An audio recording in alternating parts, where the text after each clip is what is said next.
Թեհրանում այսօր հրաժեշտ են տվել ազգային անվտանգության բարձրագույն խորհրդի քարտուղար Ալի Լարիջանիին եւ բասիչ կիսառազմական ուժերի հրամանատար Ղոլամ Ռեզա Սոլեյմանիին, ինչպես նաեւ Շրի Լանկայում ամերիկյան զինուժի կողմից խոցված նավի զոհված նավաստիներին։ Պաշտոնական Թեհրանը երեկ ուշ գիշեր մի քանի ժամվա լռությունից հետո միայն հաստատեց Լարիջանիի եւ Սոլեյմանիի սպանությունը իսրայելական հարվածից։ Նախկին հոգեվոր առաջնորդի սպանությունից հետո 67-ամյա Լարիջանին էր փաստացի ղեկավարում երկիրը։ Նրան փոխարինողի մասին դեռ չի հաղորդվում։ Ավելին վերլուծաբանները համարում են, որ Լարիջանիի սպանությունով Իրանում ղեկավարության խորը վակուում է առաջանում։ Նրան փոխարինող չկա այն մարդկանց շրջանում, որոնք ողջ են ու աշխատում են կառավարությունում։ Սակայն Իրանի արտգործնախարարը հայտարարել է, Լարիջանիի սպանությունը չի խաթարի կառավարության աշխատանքը, քանզի այն կախված չէ անհատներից։ Ալ Ջազիրային տված հարցազրույցում Աբբաս Արաղչին պնդել է, ԱՄՆ-ն եւ Իսրայելը այդպես էլ չհասկացան, որ Իրանն ուժեղ քաղաքական կառուցվածք ունի, քաղաքական, տնտեսական եւ սոցիալական կայացած ինստիտուտներով։ Մեկ անհատի առկայությունը կամ բացակայությունը չի ազդում այս կառուցվածքի վրա։ Իհարկե, անհատները ազդեցիկ են եւ յուրաքանչյուր մարդ կատարում է իր դերը, բայց կարևորն այն է, որ Իրանի քաղաքական համակարգը շատ ամուր կառուցվածք է։ Իրանցի պաշտոնյան նաև պնդել է երկրի գերագույն առաջնորդը փետրվարի 28-ի հարձակման ժամանակ միայն թեթև վնասվածքներ է ստացել, ողջ եւ առողջ է ու լիովին վերահսկում է իրավիճակը։ Մոջթաբա Խամենեին, սակայն հոր սպանությունից ու պաշտոնում նշանակվելուց հետո ոչ մի անգամ չի ներկայացել հանրությանը։ Այս ընթացքում նրա անունից միայն մեկ գրավոր ուղերձ է տարածվել։ Արդեն այսօր պատերազմի 19-րդ օրը Իսրայելի պաշտպանության նախարարը հայտարարել է, որ չեզոքացրել են Իրանի հետախուզության նախարար Էսմայիլ Խաթիբին, նաև հետախուզության այլ բարձրաստիճան պաշտոնյաների։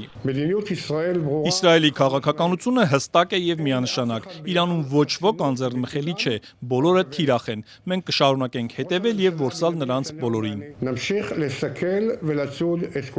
Իրանի նախագահը հաստատել է նախարարի սպանության լուրը։ Խաթիբն այս պաշտոնում նշանակվել էր 2021-ին, մինչ այդ այլ բարձր պաշտոններ է զբաղեցրել նախարարությունում եւ գերագույն առաջնորդի գրասենյակում։ Հաղորդվում է, որ նա զգալի դեր է խաղացել Իրանում ցույցերի ընթացքում ցուցարարների ձերբակալությունների եւ սպանությունների գործում եւ դեռ 2022-ից ներառվել էր ԱՄՆ պատժամիջոցների ցանկում։ Մինչ հստակ չէ, թե ովքեր են հիմա Իրանի վերնախավում որոշում կայացնողները, երկրի գլխավոր դիվանագետը նաև հայտարարել է, թե միջուկային զենք չմշակելու մասին Թեհրանի դիրքորոշումը էապես չի փոխվի, թեև նոր գերագույն առաջնորդը դեռ կարտահայտի իր մոտեցումն այս հարցում։ Արաղչին զգուշացրել է, պատերազմի համաշխարհային հետևանքների ալիքը նոր է սկսվել եւ կհասնի բոլորին։ Լարիջանի սպանությանն ի պատասխան Իսլամական հեղափոխության պահապանների կորպուսը գիշերը հրթիռակոծել է Իսրայելը, այդ թվում Թել Ավիվը, կա 2 զոհ։ Իսրայելի առողջապահության նախարարության փոխանցմամբ վերջին 24 ժամում երկրում 192 մարդ է վիրավորվել։ Իրանի բանակի գլխավոր շտաբի պետն իր հերթին սպառնացել է նոր եւ ցավոտ հարվածներ հասցնել ի պատասխան Լարիջանիի սպանության։ Իրանը նաեւ հարվածել է ծոցի մի քանի երկրներում գտնվող թիրախների, նաեւ Բաղդադում ԱՄՆ դեսպանատանը։ Իսրայելի բանակն իր հերթին հարվածել է Իրանի հրամանատարական կենտրոնների, հրթիռների արձակման հարթակների եւ հակաօդային պաշտպանության համակարգերի, այդ թվում Թեհրանում։ Հարվածներից մեկը դիպել է Բուշերի ատոմակայանի մետրոլոգիական ծառայության շենքի հարակից տարածքին, որը գտնվում է գործող էներգաբլոկի անմիջական հարևանությամբ։ Իրանական լրատվամիջոցների փոխանցմամբ հարձակման է ենթարկվել նաեւ հարավային Փարսի, գազի աշխարհի ամենամեծ հանքավայրում գտնվող նավթաքիմիական համալիրը։ Լորեստան նահանգում էլ 1 տասնյակից ավելի մարդ է սպանվել։ ԱՄՆ-ն իր հերթին հայտնել է, որ ամերիկյան զինուժը հարվածել է Հորմուզի նեղուցի երկայնքով գտնվող իրանական հրթիռային կայաններին, կիրառելով հզոր ռումբեր, որոնք կարող են թափանցել բունկերներ։ Իսրայելի բանակը նաև հարվածել է Լիբանանին, թիրախավորելով արևմուտքի կողմից ահաբեկչական ճանաչված եւ Իրանի աջակցությունը վայելող Հեզբոլլայի ենթակառուցվածքներին։ Կա առնվազն 20 զոհ, 40-ից ավելի վիրավոր։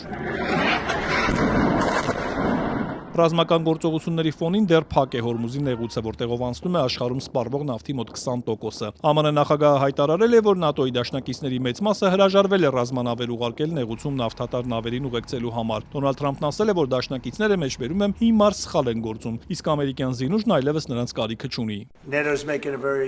Կարծում եմ, որ ՆԱՏՕ-ն շատ հիմար սխալ է թույլ տալիս։ Ես վաղուց եմ ինքս ինձ տվել այդ հարցը։ Հետաքրքիր է, ՆԱՏՕ-ն երբևէ օգնության կհասնի մեզ։ Այնպես որ սա հիանալի փորձություն էր, քանզի մենք նրանց կարիքը չունենք, բայց նրանք պետք է լինեին այնտեղ։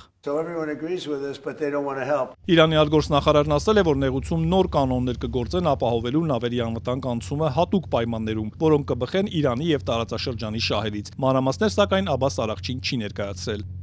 Ու մինչ ԱՄՆ-ն եւ Իսրայելը շարունակում են Իրանի դեմ պատերազմը, ԱՄՆ օրենսդիրները պատասխաններ են պահանջում, թե ինչ տվյալների հիման վրա ԱՄՆ-ն միացավ Իրանի դեմ այս ռազմարշավին։ Վաղը հետախուզության ոլորտի բարձրաստիճան մի քանի պաշտոնյաներ ցուցմունք կտան Սենատի հետախուզության հարցերով հանձնաժողովում, ինչը օրենսդիրներին հնարավորություն կտա հարցեր ուղղել Թրամփի վարչակազմին, թե հետախուզական ինչ տվյալներ էին ստացել նախքան պատերազմ սկսելը։ Երեկ էլ հրաժարական տվեց Միացյալ Նահանգների ազգային հակաահաբեկչական կենտրոնի տնօրեն Ջոզեֆ Քենթը, պնդելով, թե Իսրայելն է ԱՄՆ-ին ներքաշել հակամարտության մեջ։ Ես չեմ կարող մաքուր խղճով աջակցել Իրանում շարունակվող պատերազմին, սոցցանցում գրել էր Քենթը, հավելելով. Իրանն ԱՄՆ-ի համար անմիջական սպառնալիք չէր, եւ ԱՄՆ-ն այս պատերազմը սկսեց Իսրայելի եւ նրա հզոր ամերիկյան լոբիի ճնշման պատճառով։ Ակնկալվում է, որ դեմոկրատները թերևս հենց Քենթի մեկնաբանությունների վրա կկենտրոնանան հանրապետականներին քննադատելու համար։ Լսումները կշարունակվեն նաեւ 5 արդեն ներկայացուցիչների պալատում, որտեղ Քենթը եւս ներկա կլինի։ Ես բացարձակապես ոչ մի ապացույց չեմ տեսել, որ Իրանից հարձակման անմիջական սպառնալիք կար, հայտարարել է Կոնեկտիկուտից ներկայացուցիչների պալատի հետախուզության հարցերով հանձնաժողովի առաջատար դեմոկրատ անդամ Ջիմ Հայմսը։ Ըստ նրա չկա այդպիսի որևէ ապացույց, գոնե այն ինֆորմացիայում, որը հետախուզական համայնքը տրամադրել է հանձնաժողովներին։